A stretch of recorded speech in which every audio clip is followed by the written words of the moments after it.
So you've mentioned that you drew inspiration from the North Carolina Hmm. practices. What about their methods inspired you? Well, I liked the fact that it was a broad-based approach. That Hmm. the panel, I think it has. There's representatives from law enforcement. There's representatives from victims' rights organization.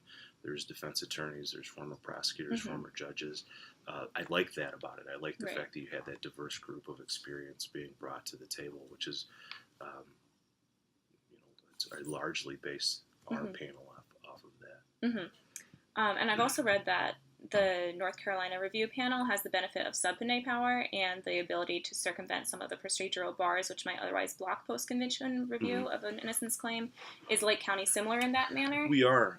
In some examples, we have cases all the time where people will call some of the innocence projects, Hmm. defense attorneys, and sometimes even just defendants themselves, and they'll ask for testing on old cases Hmm. because with DNA and the change Right. in the science, there's not been a single request since I've been in office that we've said no to. Okay. So, I suppose we could fight it procedurally, but philosophically, we agree to those because look, DNA's changed a lot. It's changed a Hmm. lot in the last 5 years, much less when you're talking about cases from the 90s. We have touch DNA and all Hmm. sorts of amazing things now that we didn't Right. have back then.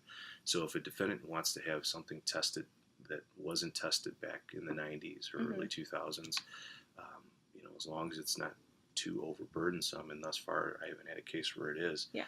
we're going to agree to those tests because they're going to either tell you nothing, or they'll confirm the guilt of the person, Hmm. or God forbid they'll tell you you have the wrong person, which is certainly something you would hope everybody wants to know. Yeah. So we don't have to agree to those tests, but we do.